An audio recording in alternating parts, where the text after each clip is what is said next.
Le journal Bemba Sibi. Bonjour et bienvenue dans ce journal. Tout de suite, les titres. Mercredi 1er janvier 2025, premier jour de l'an. Bonne année à vous tous. Dans la santé, la prospérité et de belles perspectives. En tout cas, les perspectives s'annoncent bonnes pour le secteur de la culture avec l'annonce du président de la transition qui, dans son adresse à la nation, a décrété 2025 année de la culture au Mali. Dans son discours, le chef de l'État s'est également prononcé sur plusieurs autres sujets. Le discours du président de la transition à suivre dès le début de ce journal. Dans ce journal, nous allons parler également de diplomatie parlementaire avec le groupe d'amitié parlementaire Mauritanie-Mali. En visitant Nouakchott, le ministre des Maliens établi à l'extérieur et de l'intégration africaine s'est rendu à l'Assemblée nationale mauritanienne pour saluer la création de ce groupe au nom du président de la transition. Dans la chronique environnement de ce mercredi, nous explorons l'importance d'un répertoire des espèces forestières du Mali, d'autant plus que la question de la documentation et de la gestion de ces ressources reste cruciale. La chronique environnement est une réalisation de Agibou Koulibaly. L'actualité sportive est dominée ce 1er janvier 2025 par le football avec la 5e journée du championnat national Ligue 1 professionnel qui a démarré hier avec 3 affiches. Vous aurez également quelques nouvelles de l'Europe en fin de journal avec Aridou Matina. Voilà pour les titres. Une fois de plus, bonjour et bienvenue dans ce journal. Le président de la transition, dans son adresse à la nation pour le nouvel an, a donc décrété 2025, l'année de la culture au Mali. Dans son discours, le chef de l'État s'est également prononcé sur les mesures en cours afin de renforcer la fourniture de l'électricité, mais aussi les dispositions prises pour le développement socio-économique du pays. Plusieurs autres sujets, dont la création de la Confédération des États du Sahel, ont été évoqués par le général d'armée Assimi Goïta. Je vous propose de l'écouter.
Maliennes, Maliens, mes chers compatriotes, hôtes du Mali,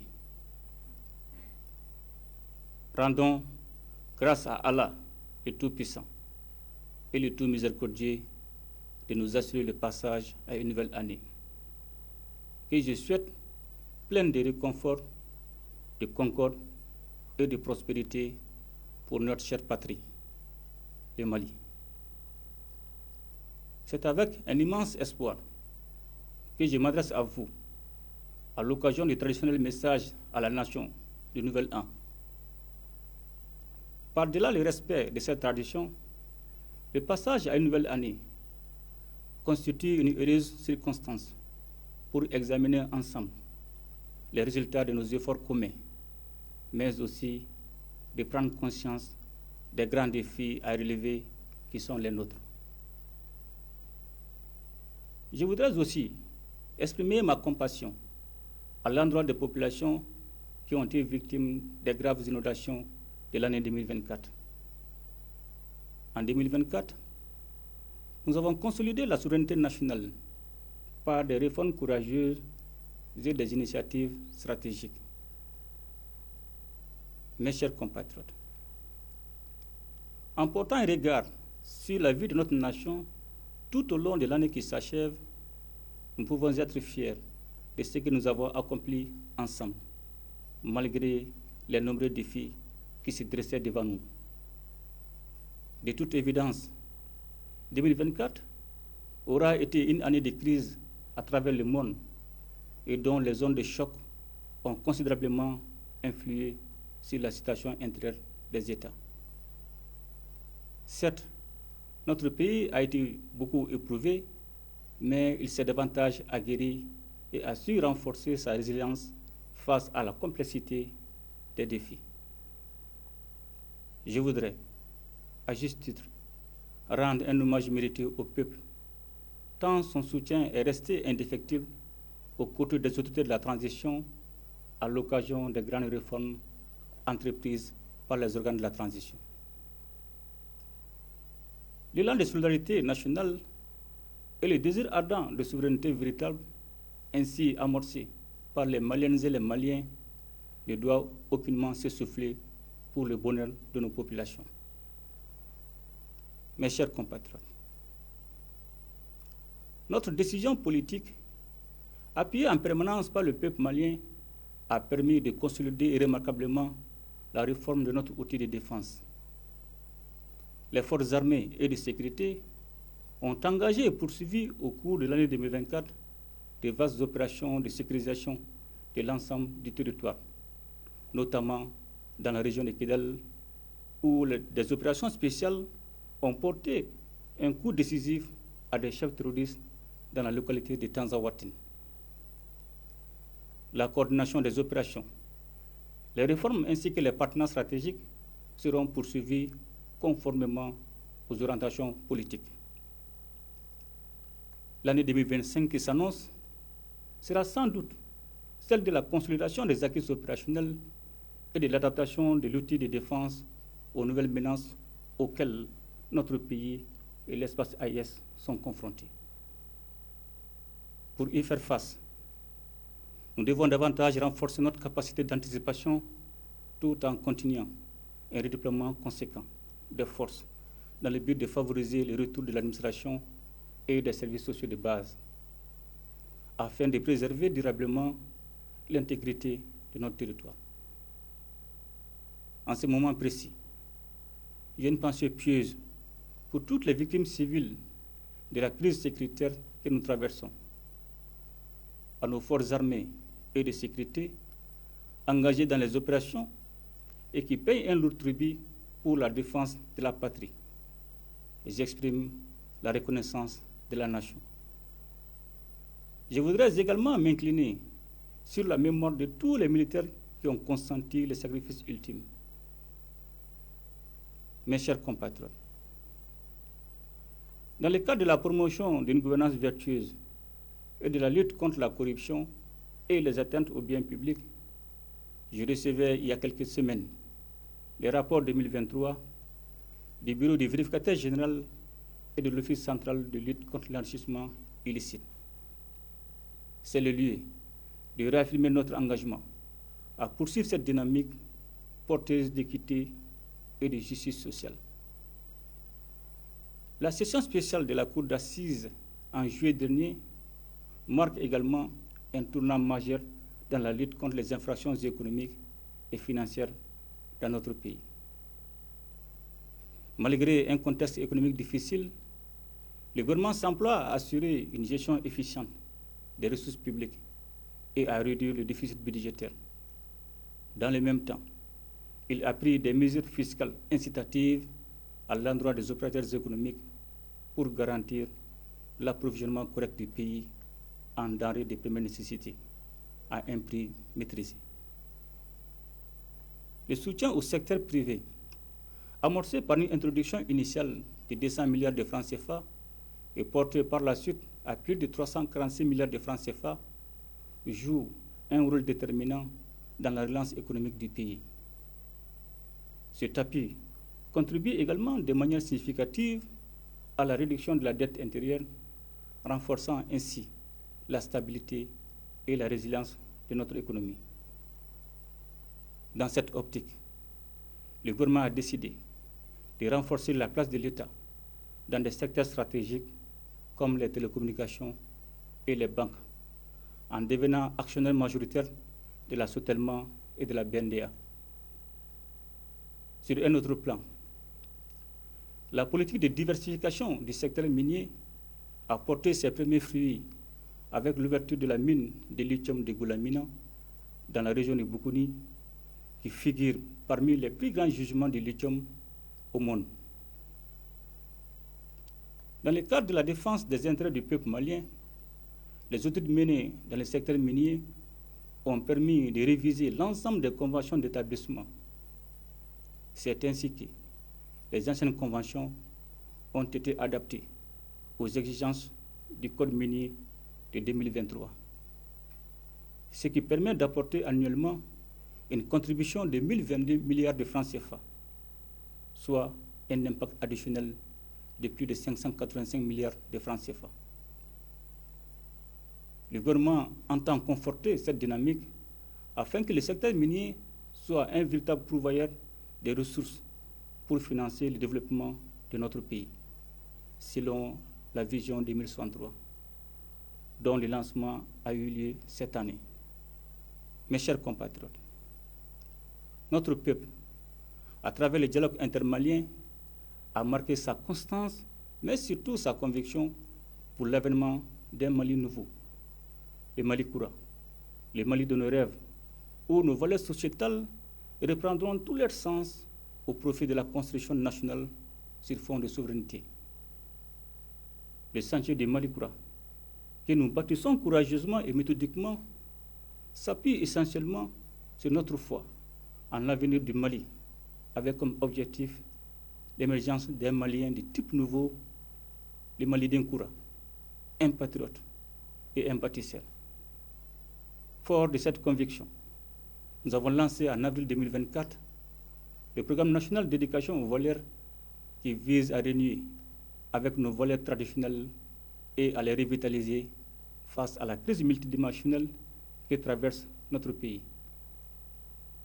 Conformément à ma vision de donner une culture de Mali Koura à la jeunesse et à inculquer la valeur sociétale aux jeunes du Mali dans une dynamique de revitalisation culturelle de nos territoires, je décrète l'année 2025, l'année de la culture au Mali, toute chose qui participera à la renaissance culturelle de notre pays, avec nos valeurs cardinales de paix, de cohésion sociale et une promotion accrue des talents de nos artistes, avec une valorisation de notre patrimoine culturel commun.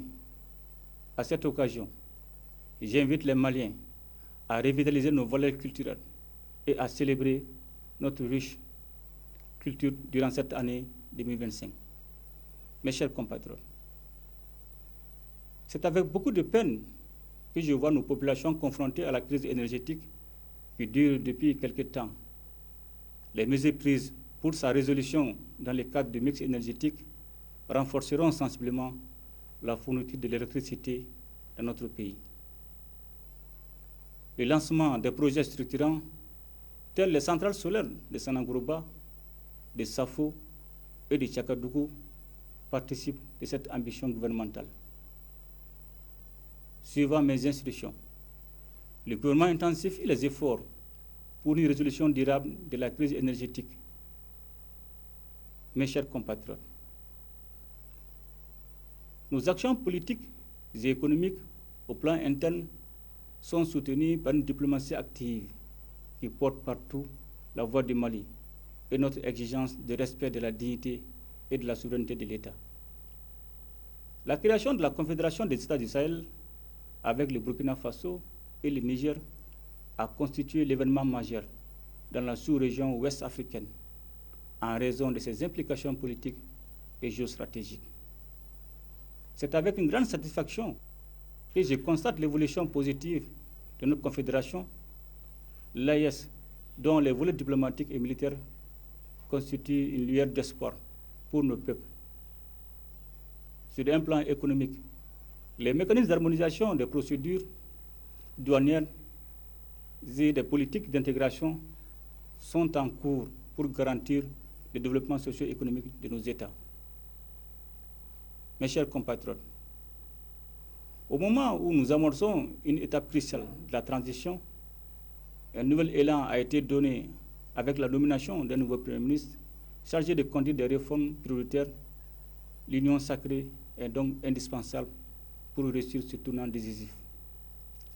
C'est donc avec une grande confiance en l'avenir du Mali éternel que je souhaite à toutes et à tous une bonne et heureuse année 2025.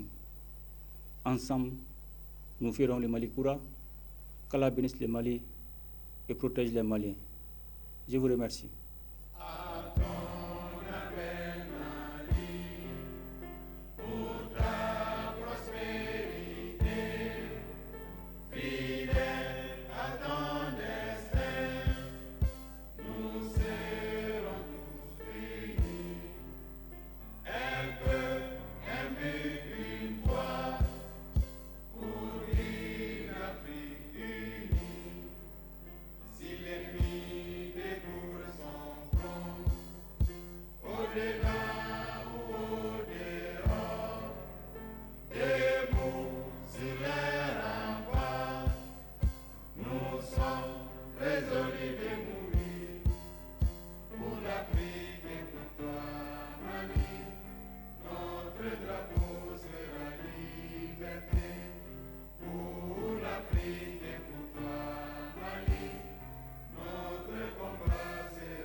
À l'instant, l'adresse à la nation du président de la transition, le général d'armée Assimi Goïta, à l'occasion du Nouvel An. La diplomatie parlementaire, on en parle avec le groupe d'amitié parlementaire Mauritanie-Mali qui a vu le jour il y a quelques mois en Mauritanie.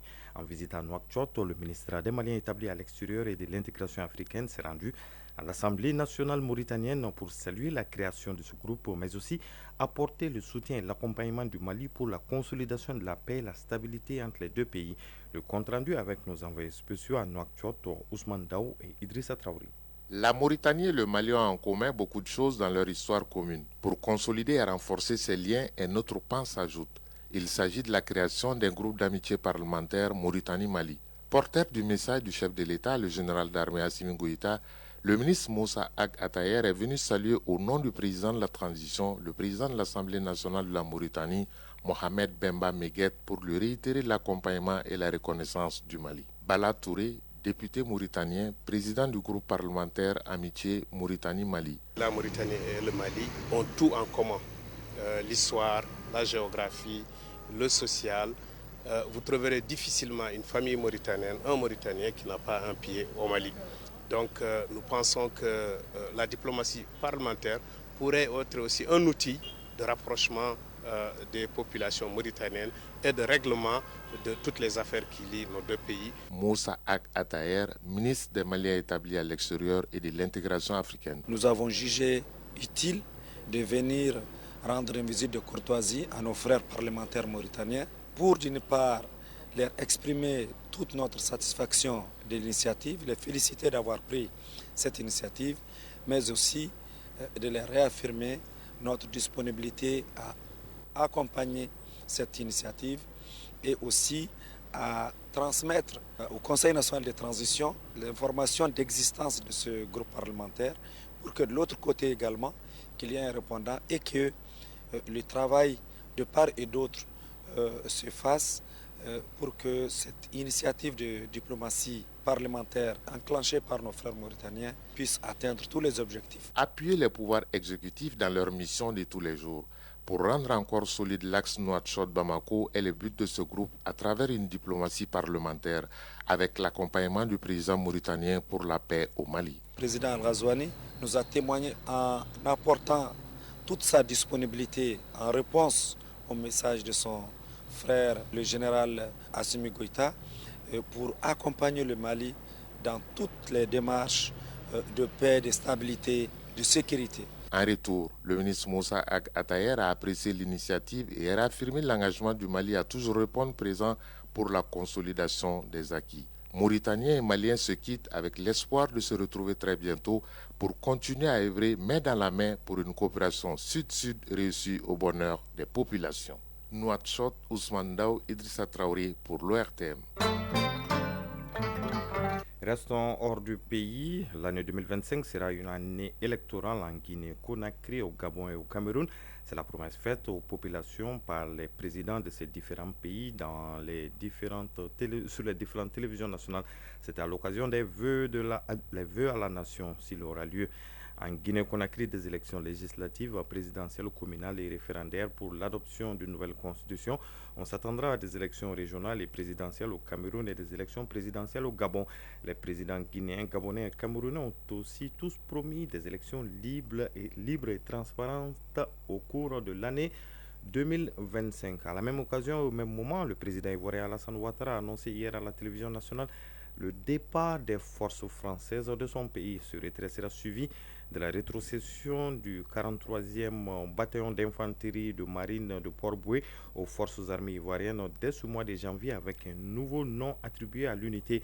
Cette annonce intervient 2 mois après les déclarations de Jean-Marie Bockel, l'envoyé personnel d'Emmanuel Macron pour l'Afrique, qui a affirmé qu'il n'y avait pas de demande de départ des troupes françaises de la part des chefs d'État africains. Dans la bande de Gaza, les jours se suivent et se ressemblent et les festivités du Nouvel An n'ont rien changé en cela. Sahel continue de bombarder l'enclave palestinienne. Hier seulement, 15 personnes ont été tuées et 20 autres blessés dans une frappe israélienne sur une maison de Jabalia.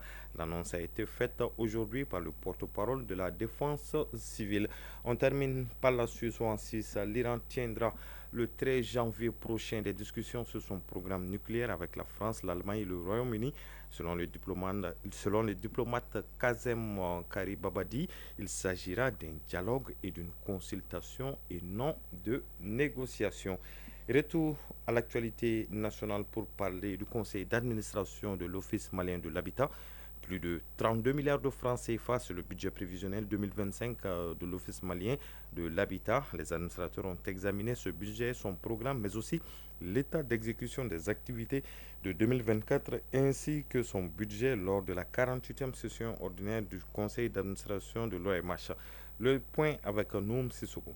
Au cours de cette 48e session ordinaire du conseil d'administration de l'OMH, Office malien de l'habitat, les administrateurs ont passé au peigne fin le budget de 2025 et ses activités. Un budget et un programme réalistes reflétant les attentes des citoyens. Imran Abdoulaye Touré, ministre de l'Urbanisme, de l'Habitat, des domaines, de l'aménagement du territoire et de la population. Le projet de budget pour l'année 2025 est équilibré en recettes et en dépenses à 32 milliards 706 484 305 francs CFA, dont 19 milliards 945 119 474 francs consacrés au financement de l'habitat, soit 60,98%. La nouvelle orientation stratégique axée sur le prêt acquéreur marque un tournant dans la gestion de nos programmes. Ce modèle qui repose sur des conventions avec les banques réduit la dépendance au financement public et porteur d'espoir,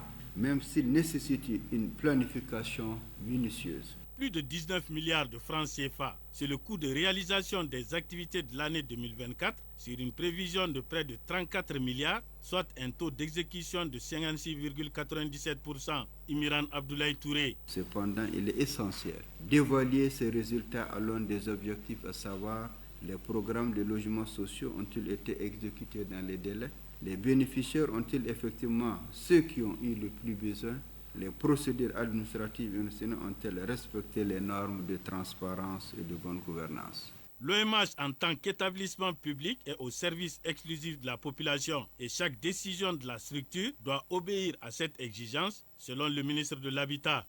A noter que notre reporter Noum Sissoko est admis à faire valoir ses droits à la retraite à partir de ce 1er janvier 2025, un repos bien mérité après des années de service de l'information publique. Repos mérité également pour le colonel Issa Kalouga, 23e commandant du centre d'instruction Boubacar Sadassi de Koulikoro, qui fait valoir également ses droits à la retraite après des dizaines d'années de bons et loyaux services pour le Mali.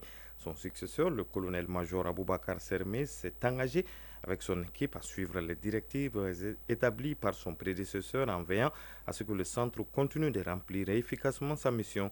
La cérémonie de passation de commandement entre les commandants du centre d'instruction entrant et sortant a été présidée par le chef d'état-major général adjoint des armées, le général de division Keba Sangaré, en présence du gouverneur de la région, le colonel Lamine Kapori Sanogo. Les explications avec Djemba Moussa Konati. La revue des troupes par le commandant sortant du centre d'instruction Boubacar Sadassi de Koulikoro, le colonel Issa Kalouga, suivi de celle du chef d'état-major général adjoint des armées, le général de division Keba Sangaré, marque la cérémonie de départ des rangs des forces armées maliennes du colonel Issa Kalouga. L'instant est solennel et plein d'émotion. Après la passation des témoins entre les deux commandants, le nouveau commandant du centre d'instruction Boubacar Sadassi a effectué sa première revue des troupes qui marque le début de son commandement au centre d'instruction Boubacar Sadassi, mais aussi à la place d'armes de Koulikoro. Il a salué le travail remarquable accompli par son prédécesseur à la tête du centre, colonel-major Aboubakar Sermé, commandant entrant du centre d'instruction Boubacar Sadassi de Koulikoro. Monsieur le chef d'état-major général adjoint des armées, je m'engage avec mon équipe à suivre les directives que vous avez établies en veillant à ce que le centre continue de remplir efficacement sa mission. Nous redoublerons d'efforts pour former les militaires compétents, disciplinés et prêts à relever les défis sécuritaires actuels et futurs. Le chef d'état-major général adjoint des armées, le général de division Keba Sangaré, a invité le 24e commandant du centre d'instruction Boubacar Sadassi de Koulikoro à tout mettre en œuvre pour l'atteinte des directives du chef d'état-major général des armées. Les directives, c'est la préparation opérationnelle des hommes. Comme moi j'ai dit, aujourd'hui nous sommes dans une situation d'insécurité sans précédent et qui dit militaire dit formation. Et l'opération tire son essence dans la formation et l'entraînement des hommes. C'est pour cela que les directives du chef d'état-major général des armées, sur les traces de nos devanciers, être en autonome pour la sécurisation de notre pays et surtout de l'espace de l'AES. Le gouverneur de la région de Koulikoro, le colonel Lamine Kapori Sanogo, a décerné une attestation de reconnaissance au colonel Issa Kalouga pour service rendu pendant des décennies ayant contribué au maintien d'un niveau d'excellence au sein du centre d'instruction militaire Boubacar Sadassi. Koulikoro, Djemba Moussa Konate et Salif Maïga pour l'ORTM.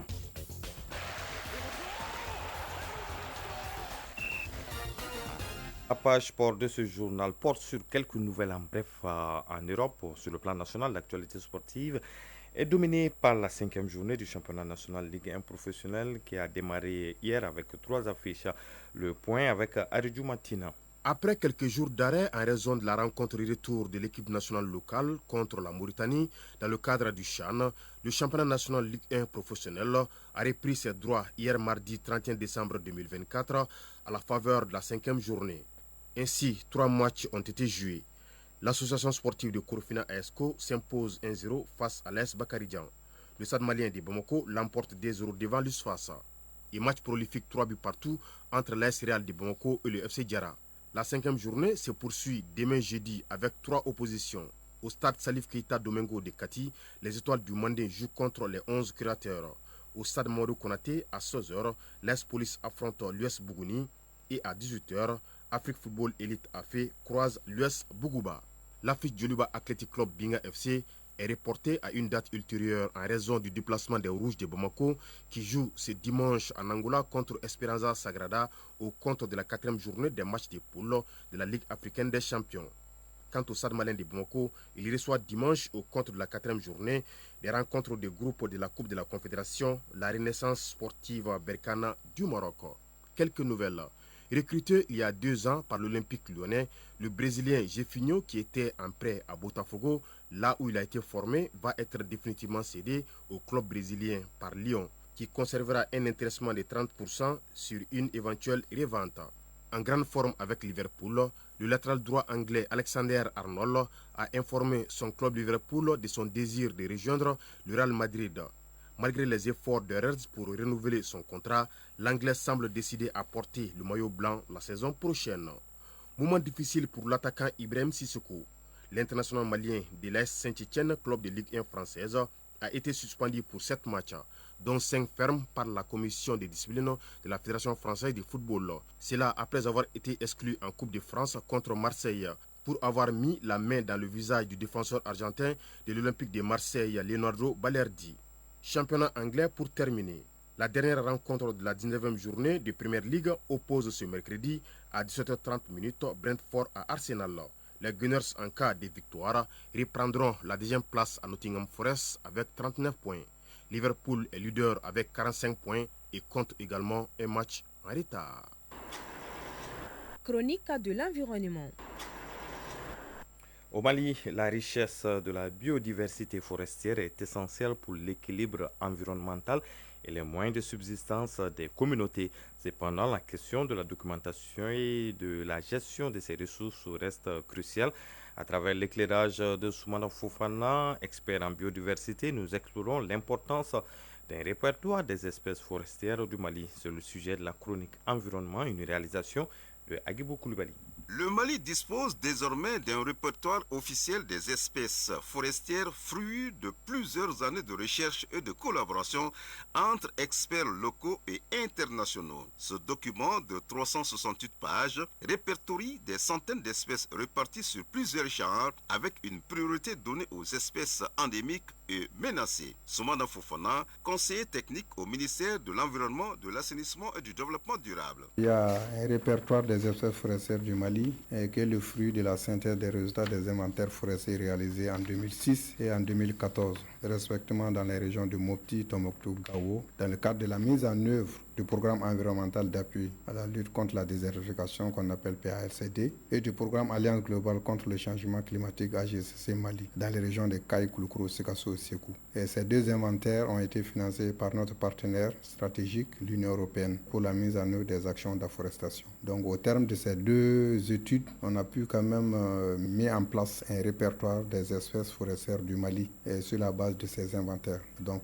ce présent inventaire est le résultat effectivement de ces inventaires, mais qui a été renforcé aussi par de nombreuses sources de référence et de la littérature existante, la perception des communautés rurales ainsi que les différents rapports du Mali sur les ressources génétiques et forestières, sans oublier l'apport inestimable des personnes et ressources qui sont citées effectivement dans ce document. Les experts qui ont été quand même mis à profit aussi pour finaliser et mettre ce répertoire sur des normes internationales dont la présentation doit respecter un certain nombre de critères. Soumana Fofana précise que le répertoire s'appuie sur des critères tels que la valeur écologique, économique et sociale des espèces. Ce répertoire a été établi en tenant compte non seulement des familles, des genres, et dans cela on a classé d'abord les familles par ordre alphabétique et dans les familles, les espèces ont été classées aussi par ordre alphabétique. Ce qui nous a permis d'avoir en tout cas deux formes de présentation. Une forme de présentation famille, genre et espèces qui constitue le premier qui est le sommaire même de ce document. En annexe 5, nous avons fait aussi la classification de l'essentiel des 339 espèces. On les a classées par ordre alphabétique. Ce qui permet du coup de chercher l'espèce que vous voulez et de vous référer directement sur la page où l'espèce est décrite avec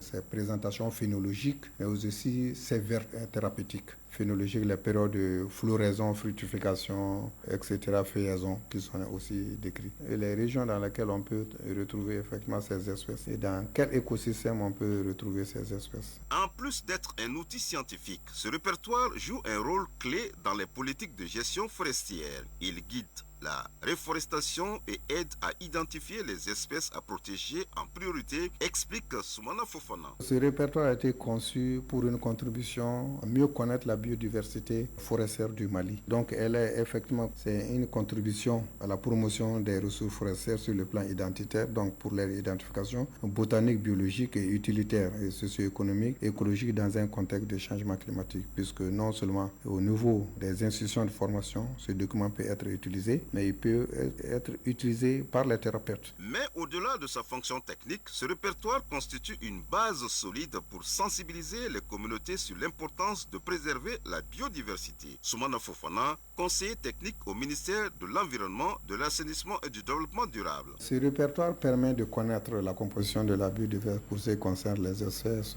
floristiques. Donc, il permettra de savoir les espèces en voie de régression, les espèces menacées et les espèces quand même endémiques.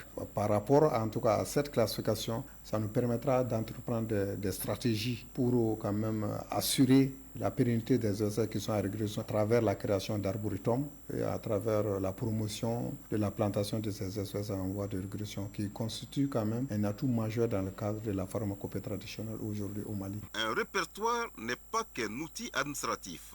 C'est une arme pour protéger notre patrimoine forestier, conclut Soumana Fofana. Au moment où la déforestation menace l'avenir des générations futures, le Mali doit redoubler d'efforts pour valoriser et actualiser ce trésor écologique. À 13h passées de 35 minutes prend fin ce journal qui vous a été présenté par Bemba Sibi avec la complicité technique de Bintou Traoré, une réalisation de Adam Maïga, coordination Broma Traoré. Vous pouvez écouter ou réécouter cette édition sur nos différentes plateformes digitales grâce à Mohamed Koulibaly qui a assuré la mise en ligne. Prochain rendez-vous avec l'information, c'est à 19h30 avec Moïse Traoré. En attendant, bonne écoute radiophonique sur les ondes de la Radio nationale du Mali.